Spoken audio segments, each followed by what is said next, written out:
Did you know that St. Luke's University Health Network, based in the Lehigh Valley, Pennsylvania, has been recognized by the U.S. government as the highest performing health system in the United States for quality? You heard right. St. Luke's #1 recognition affirms our status as the top leader among the most respected healthcare providers in the nation, including Houston Methodist and the Mayo Clinic. To state it simply, if you want to receive the best care when you go to a hospital, come to St. Luke's.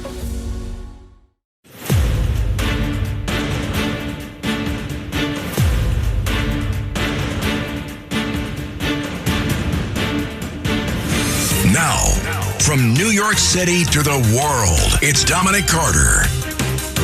And can you hear him now? President Trump flexes his political muscle. Yet another Republican Trump wanted gone is indeed gone. Congressman Thomas Massie, Republican of Kentucky, lost his hotly contested House primary seat to the commander-in-chief's hand-picked challenger. Very, very interesting. One by one, the dominoes are dropping in terms of the Trump critics. 800-848-9222. Dominic Carter here with you folks. Plus, have you seen Los Angeles lately? Even Harvey Levin of TMZ fame is calling out Democrat leadership because how bad the problem is in LA and with the homeless and on and on and on. And in New York City, the socialist mayor is trying to kiss and make up with business leaders to stay in the city. 800-848-9222. But we start with President Trump, and a bit later I'll tell you about a dinner that I was at tonight. The New York GOP, Florida Governor Ron DeSantis keynoting. Bruce Blakeman was there and speaking the entire Republican ticket. And it was just interesting, but I'll have that a bit later. We're starting with President Trump, and he has done it again. Just the other day it happened, and now tonight it's happened again. A Republican who did not go with his agenda is gone. This is how it was covered on Fox News. We have a Fox News alert. Thomas Massie trailing Ed Galrine, the Kentucky House primary, by 8%. But now we're just getting a call in. Ed Galrine has defeated incumbent Thomas Massie after Donald Trump endorsed Galrine and a huge amount of money spent on this race. We're going to go right to Doug Schoen.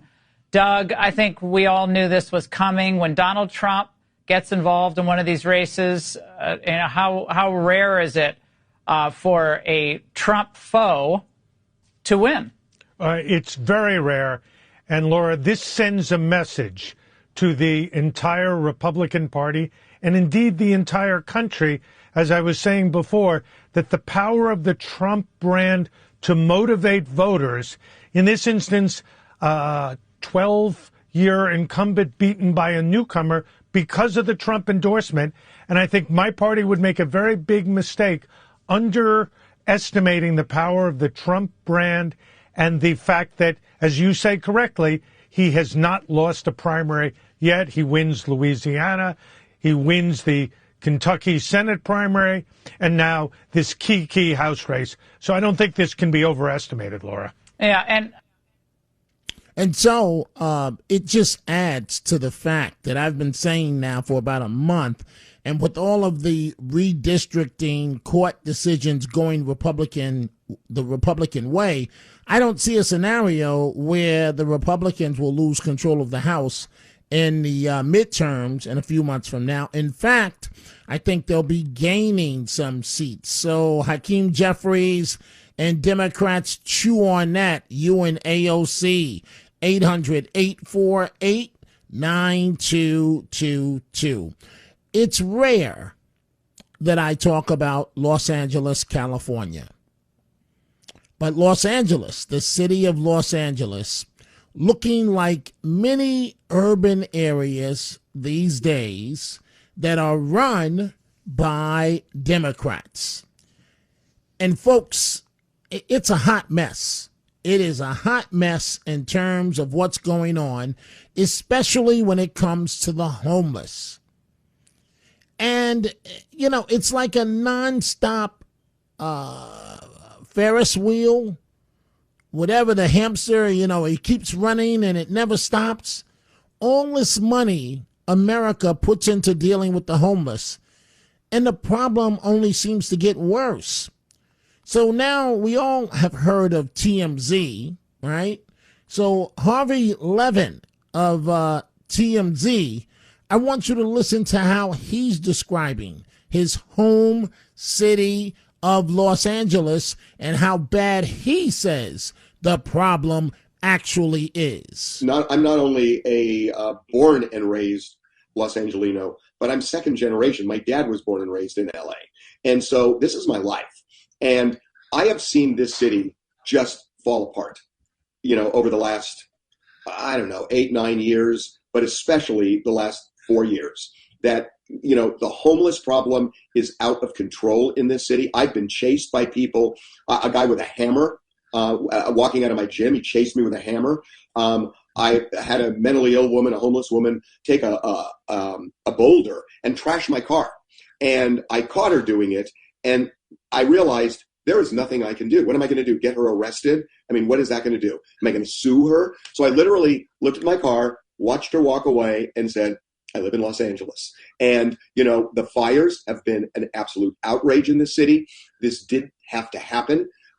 We had 100 fire trucks that were out of service. The water pressure was messed up, and people lost their homes as a result of bad leadership. And then all of a sudden, people are throwing other people under the bus for no reason. This city operated in an appalling way during the fires. And by the way, it's not over. The insurance companies are screwing people over left and right. I've got a friend, his name is Dan Brunn. He's an amazing architect. He put together a plan with 100 architects to offer their services free of charge to rebuild Altadena and Pacific Palisades. And they had a whole plan. I actually contacted Gavin Newsom.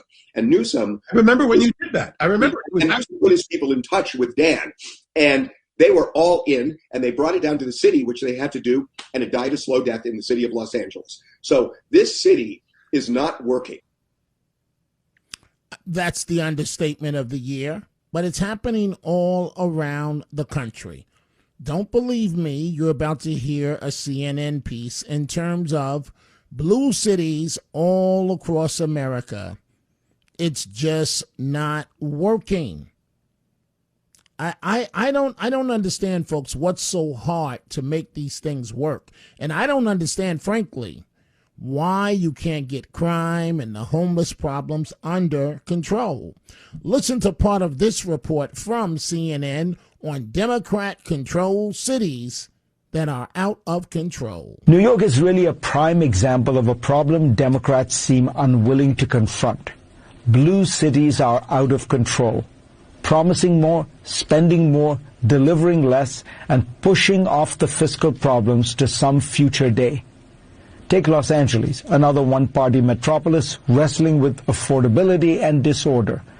The city's homelessness budget for fiscal year 2025-26 totals about $950 million. The LA Homelessness Services Authority reported that in 2023, homelessness was up 9% countywide and 10% in the city.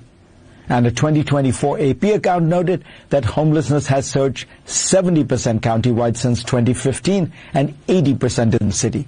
All this amid public frustration despite billions spent. An audit reviewed $2.4 billion in city homelessness funding and found that officials could not reliably track where it went or what it achieved. Or take Chicago, with a mayor whose approval rating is deep underwater, where the pension promises are so large that they will surely bankrupt the city at some point. What is the theory of good government here? If the answer is keep adding programs, the city will keep producing unaffordability, because unaffordability is what happens when government becomes a machine that grows faster than the society it governs. Zoran Mamdani's basic instinct is correct. Focus on affordability, especially housing. but not by providing government subsidies. These only seem to have driven up the cost of rent, as subsidies naturally do. The city's rental assistance spending rose from $263 million in fiscal year 2020 to $1.34 billion in the most recently reported fiscal year. That is a 5 times increase in a handful of years, and housing costs only got worse. Only got worse. So in these cities where people vote overwhelmingly Democrat, why would you do that when it's not in your best interest? Remember when President Trump, when he was running and the first time, and he had a message for the black community, and he said, things can't get any worse for your community. Look at your schools, look at your cities. Why not give me a shot? And it's basic logic in terms of when you look at what's going on around the country. 800-848-9222. The phone lines are open right now. We turn to the socialist mayor of New York City, Mamdani. And oh, Mamdani, right? So basically he's been beating his chest, right? Like Tarzan. He's the mayor with his anti-Semitic wife. But now all of a sudden that he's chasing business leaders away with all these jobs, he's trying to kiss and make up with them so that they don't leave. In other words, he's a train wreck, a complete train wreck. And he's privately meeting with business leaders, begging them to stay in New York City. Of yesterday afternoon, meeting with executives that make New York City the financial capital of the world. Mamdani's office sharing with Fox Business that he met with JP Morgan Chase CEO Jamie Dimon at their new headquarters in Midtown, saying that the pair discussed how the public and private sectors can collaborate to deliver both excellent public goods and a thriving city where all New Yorkers can succeed. From JP Morgan's perspective, they said the meeting was constructive and included the importance of keeping the city competitive. Because JP Morgan has already been signaling with their hiring moves that they are more optimistic about other markets like Texas. The firm has reduced their headcount here in New York and now has more employees in the Lone Star State than in the Big Apple. Now, Mamdani also met with Goldman Sachs CEO David Solomon at Gracie Mansion, but neither the city nor Goldman Sachs has given Fox Business a statement on how that meeting went. These talks are the latest efforts by Mamdani to make nice with the business community as he continues to push initiatives like city-run grocery stores, his second one announced just yesterday, and massive tax increases on second homes and cash purchased homes. Mamdani also reached out to Citadel chief Ken Griffin, who he called out personally over his second home in New York City. You made mention of that. Citadel telling Fox Business that Griffin welcomes serious conversations about the policies that can grow the city's economy and that, quote, reckless political theater serves no purpose. But neither the mayor's office nor Ken Griffin have said anything about when or if that meeting would happen. And so we are going to take a break. We see your telephone calls, 800-848-9222. We are coming right back. It's Dominic Carter.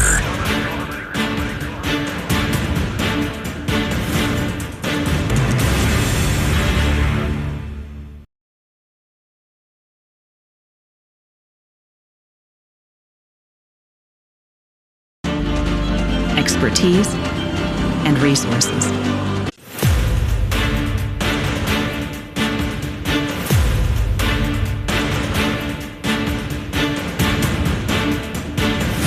Now, from New York City to the world, it's Dominic Carter. And I am going to your telephone calls in just a second, but I'm looking at my Twitter, at my X. John Beckman. John says at Dominic TV, I was a golf pro assistant at Bel Air Country Club in LA back in the early 90s. LA was great then. I saw the writing on the walls there and moved out in 1998 and came to Vegas. Best move I ever made.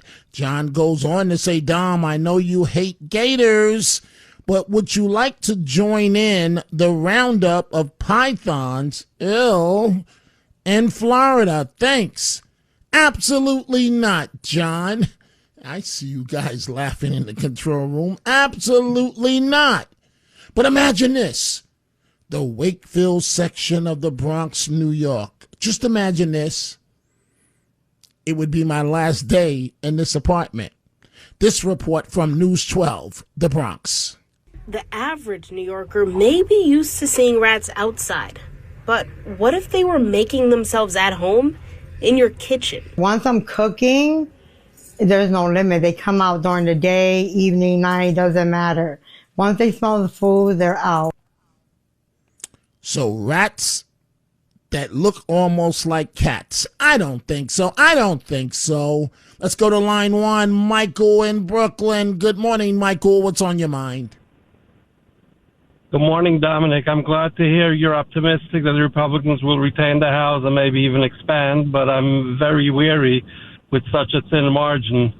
One thing I was thinking, the Democrat strategy is to entice their base is saying that they're going to remove the filibuster, add Supreme Court justices, add Puerto Rico and Washington, D.C. as additional states so they'll have more congressmen and senators. My question is, why don't the Republicans break the filibuster now and they add 6 more justices to the Supreme Court? So by the time the Democrats come around, if they do, in case they do, there will already be an expanded Supreme Court. What are they going to do then? Add from 15 to 30 Supreme Court justices? That wouldn't even make sense. Would it surprise you? Would it surprise you? Nothing the Democrat Party does these days, Michael, surprises me. So if it ain't broke, don't fix it. The Republican Party is winning. Why would you change anything? I understand you're saying be preemptive before Democrats have a chance to do it. Democrats, they can't walk 5 feet in front of them without falling on their face. You really believe, Michael, that you think, first of all, and I'm not saying this to brag, I have an excellent track record at predictions. So you're telling me you think the Democrats have a shot at taking the House? Well, it's so close that I'm wary. I'm unfair, and especially we need this Iran thing to go away. I think once it goes away, gas prices stabilizes, and then the incumbent party has a better chance. But as of things stand right now, we don't see the end game yet. I'm sure the military has a plan and the administration has a plan, but up to the end of this fiasco, I'm wary. So that's why I'm thinking... Beat them to their own game, and what are they going to do then? But then it never stops. You know, when you're winning, you stick with your message. You don't play the other guy's game. I'll say this, and thank you for the call, Michael.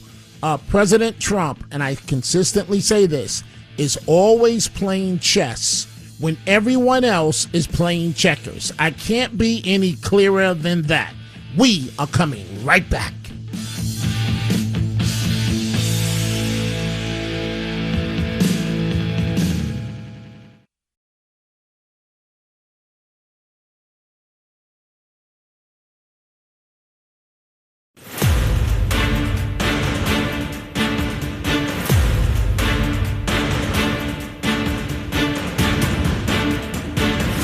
Now, from New York City to the world, it's Dominic Carter. Y'all didn't want to hear me before, but now the only way to salvage New York, even with Mamdani being mayor, you gotta Costanza Mamdani. That's all you could do. You gotta Costanza the man dummy. Take every single idea that this fool puts forward and do the exact opposite of that idea. And New York will start to flourish.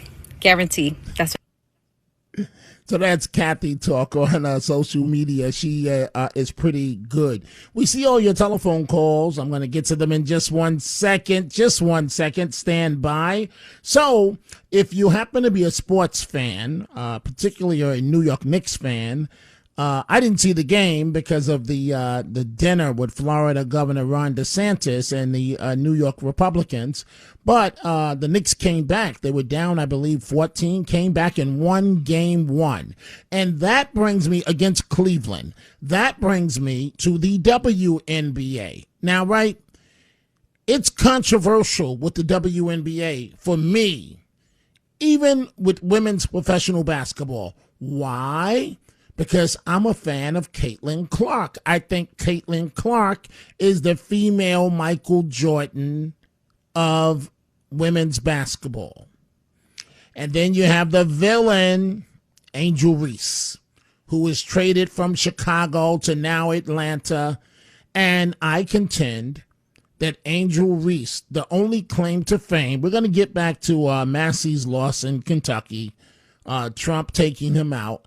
The only claim to fame for Angel Reese is that she's the nemesis of Caitlin Clark.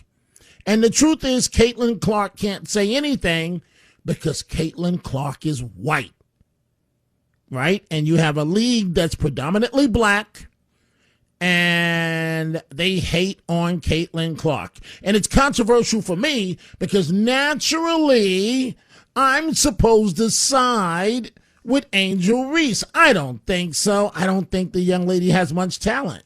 Now, don't get me wrong. Don't get me wrong. I'm all for her making her money. There's nothing wrong with that.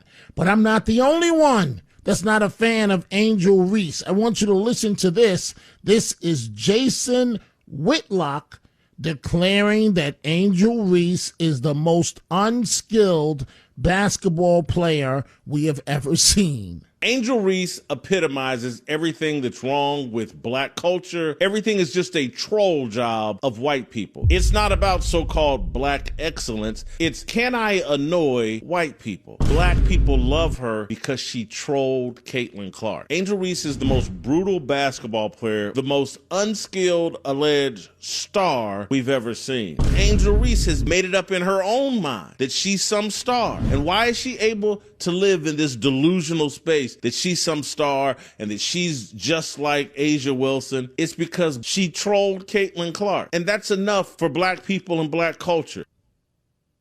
So there you have it. I'm not the only one. Her only claim to fame is she hated on Caitlin Clark. And she knows that Caitlin Clark can't respond because Caitlin Clark is white in a predominantly black league. And unfortunately, these young ladies are upset that they can't stop Caitlin Clark. They beat her up, they throw her to the ground, they hit her with elbows, but that young lady can ball. And, you know, I've had this debate before. How could you be upset with somebody that's bringing in dollars to the league? It defies logic. She's keeping you employed. Okay, I just mentioned defying logic. Let's go to line 4, Walter in Baltimore. Walter, what's on your mind? And I got something for you this morning. What's on your mind? Yes, I think it's disingenuous to paint Donald Trump's endorsement as some sort of winner every single time. Because did you ever hear of Sherry Biggs? Puffs. Jeff okay, Frank, so what happened tonight? Nancy Mace, what happened tonight? What happened tonight in Kentucky? You only talk about tonight. You'll never mention every time that Donald Trump misses. What happened last week?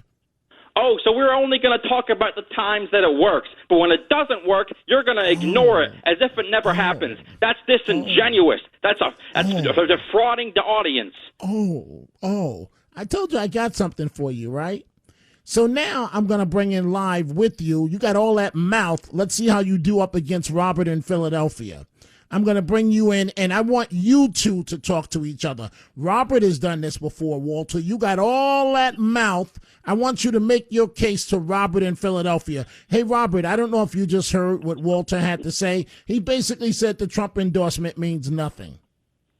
Oh, well, it doesn't mean nothing. Now, it's not always going to work every time because nothing ever does, but he seems to still have a lot of clout in the Republican primaries, and that's perfectly understandable. Not because of Donald Trump's personality or some cult like Walter likes to say, but because 75% at least of the Republicans, when going against non-Trump Republicans, favor the MAGA agenda. It's not about cult. It's not about person. It's about somebody doing something that we want done, pure and simple. And it's not always going to win, but it's going to win enough to put Republicans over the top in the midterms. That's what I had called you about originally, Dominic. Well, we'll get to that. Walter, you're being mighty quiet. I'm waiting for him to every time. finish. Wait a minute. I See, there you go. Wait a minute. Every time I talk, Walter, lower Walter, please. Every time I talk, you talk over me. But Mr. Big Stuff, you don't have nothing to say with Robert on the phone in Philadelphia. Don't talk to me. Talk to him. Don't talk over me. Talk to Robert. How you doing, Walter? No. Can I respond?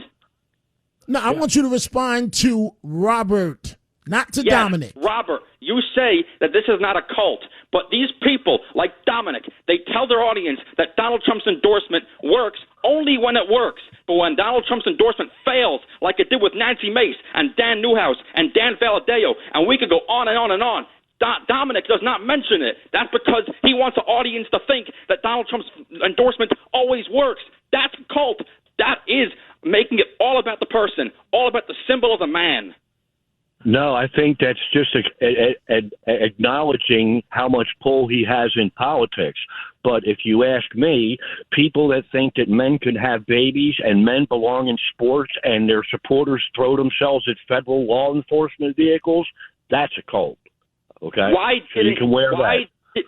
didn't Dominic talk about the fact that John Curtis won over the Trump-endorsed challenger, Tracy? Why not? Where was that? Utah last year. Dominic wouldn't mention that. That's because he wants you to think that Donald Trump's endorsement is Walter. Stop, Walter. Wait, hold on, Robert. Hold on, Robert. Walter, stop with the slickness. Stop making the issue about me. What, you can't stand up to Robert? Don't make me the issue. Man up and talk to Robert. Take me out of it. I'd call the Dominic Carter show, not the Robert show. Right. No, you call me like you're my woman every night.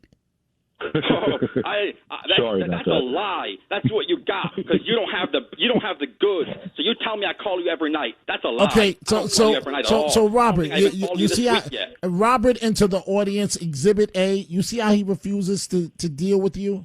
He just wants to deal with me. Go ahead, Robert.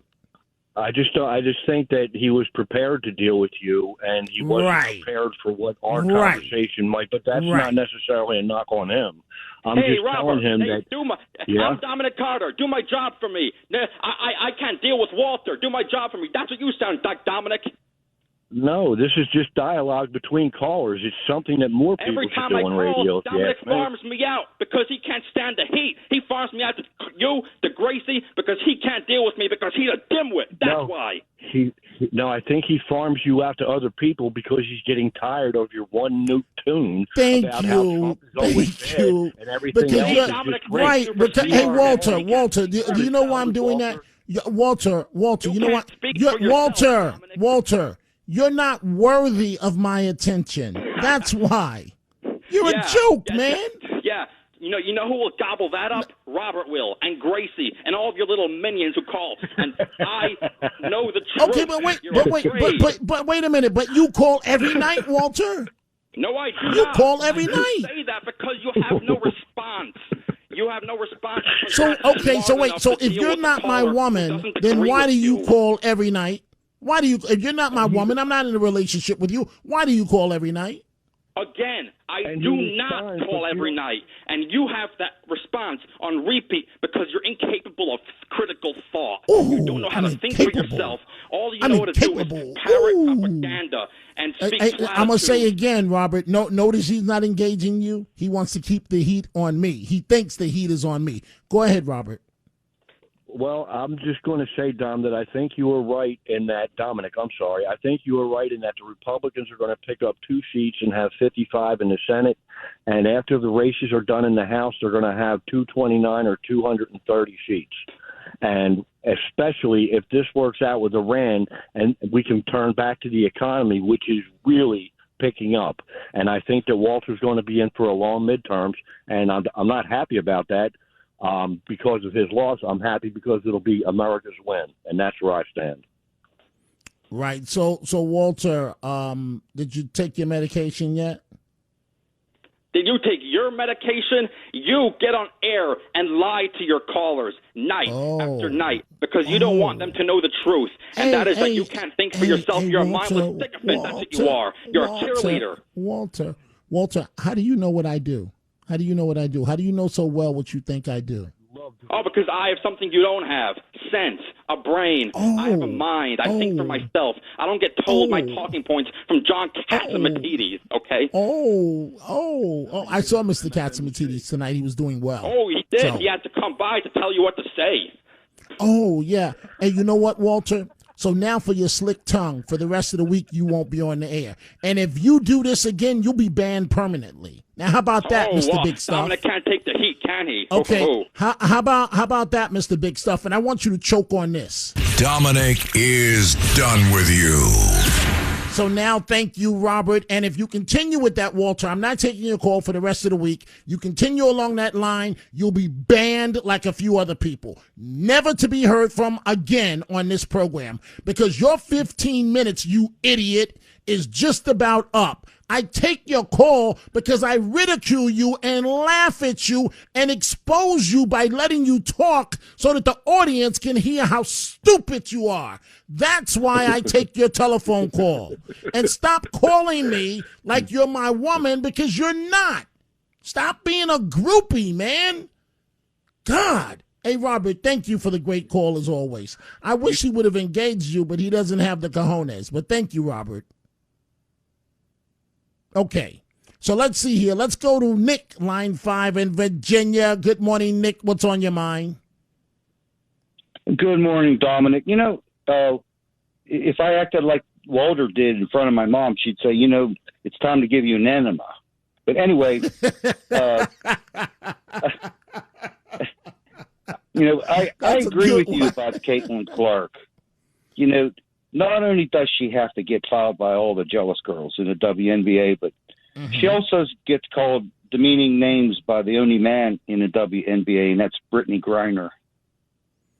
Right. Oh, see, that's been some.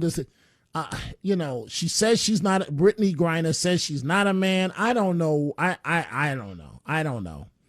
I don't know. Well, but I do. Go ahead. I had a lot of arguments with AI about it. And I went back and forth with AI. And, you know, that's the problem with AI right now, Dominic. I don't know if you discovered it, but they lie. It lies. And then one search engine says, and they're using this word, hallucinating, like the other one is hallucinating. And this has like become a word between AI, you know. So anyway, but, you know, there is a lot of discussion about it, but it was AI that whenever Brittany Griner had that poolside video, AI said that that's a body of a man. It did look. You know, it did look. If I remember correctly, she didn't have on the top. If I remember correctly, no. It was on your video, your TV video stuff. Right. I know it was nasty looking. I mean. And she was like proud of it, you know, with her wife there. And it was like, oh, anyway, Nick, thank you for the call. I got to take a break. So, you know, what they do need to do with the WNBA, because 70%, 60% of the league is gay. Put on some makeup. Put on some more makeup. Make it appealing to watch the game. Stop hating on Caitlin Clark. Yes, she's white. She can ball. Find somebody that can ball just as good as her. And it's not Angel Reese. We are coming right back. It's Dominic Carter.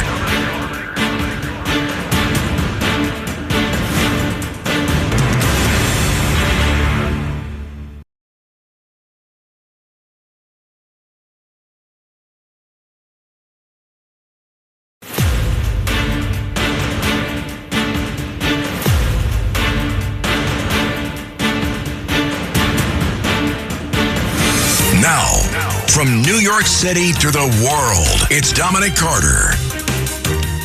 You down with AOC? No, not me. I'm not a rapper, but I'm definitely not down with AOC. We are back. We're going back to your telephone calls. But if you want to understand Democrat elected officials and AOC, the elevator doesn't go to the top floor. Listen to this woman's take using AOC sound from Instagram. It is time for the North to pull up to the South, because what they thought was the final blow is actually just the opening silo. Did she mean opening salvo? Because this is a silo. And this is a woman who doesn't even know the meaning of the word she uses. And that's AOC. That's all I can say. So the big story of the night, Trump wins again, getting rid of one of his Republican opponents, rivals that did not side with him, did not go with his agenda. In Kentucky, Republican Congressman Thomas Massie losing in his hotly contested House primary to the commander-in-chief's hand-picked challenger. This is Doug Schoen, a political consultant on Fox. It's very rare. And Laura, this sends a message to the entire Republican Party and indeed the entire country, as I was saying before, that the power of the Trump brand to motivate voters, in this instance, 12-year incumbent beaten by a newcomer because of the Trump endorsement. And I think my party would make a very big mistake underestimating the power of the Trump brand and the fact that, as you say correctly, he has not lost a primary yet. He wins Louisiana. He wins the Kentucky Senate primary, and now this key House race. So I don't think this can be overestimated, Laura. Yeah, and so the Black Crime Report just put back up the video of Brittany Griner, where she's poolside with her wife, and she doesn't have on a shirt, and she's a female. I think she plays in the WNBA, but I've never seen something like, I've seen women with a small cup, bra cup, but I've never seen, it looks like a dude, top-wise, with no, first of all, why are you out there with no shirt on like you're a dude in the summertime? And it reminds me of being in France, where it's a little different in France, where the little girls, they don't wear tops. And that's, and you, as an American, you're not used to looking at that. The little girls, they don't have on tops when they're out at the beach and so on.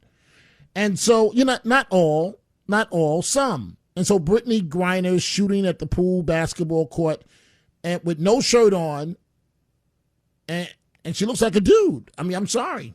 Let's go to Morty, line 2, New Jersey. Morty, what's on your mind? Hi, Dominic. I just wanted to say, first thing, I was listening for a few minutes. I didn't hear Walter make a single point. He just was throwing ad hominem after ad hominem, insult after insult. And I didn't hear a single point being made. Maybe I missed it. Maybe I got on too late. But anyway. No, you didn't miss it. He calls in with his script. And when I throw him off his script, he doesn't know what to do. Typical. Anyway, the second thing I wanted to say was about Thomas Massie losing to losing the primary to Ed Galrain. I listened to him talk, and this guy is a rock star. I mean, I'm not a Kentuckian, but I'm really happy for them. God willing, he wins. I mean, this guy's a retired Navy SEAL. Yes, he is. Served on SEAL Team 6. He's an Army Ranger as well. You don't really have those two as a combination, right. But I mean, he's a rock star. And I have to step in because we only have a few seconds left. I thank you, Morty, for the wonderful call. And to those of you on hold, I do apologize we didn't get to you, but I am back at 3 p.m. Eastern. I'm sorry, Brittany Griner. You look like a dude shooting poolside. What is going on in the world? I'm back 3 p.m. Eastern. Get ready, Staten Island. It's time to celebrate 5 years of Ferry Hawks baseball. Tuesday, May 19th at 10:30 a.m., it's morning baseball. Wednesday, May 20th at 6:30 p.m., have a pawsome time at Bark in the Park. Thursday, May 21st at 6:30, it's Pride Night with $5 Bud or Bud Light draft beer. Individual game tickets start at just $12. Visit ferryhawks.com now to lock in your seats.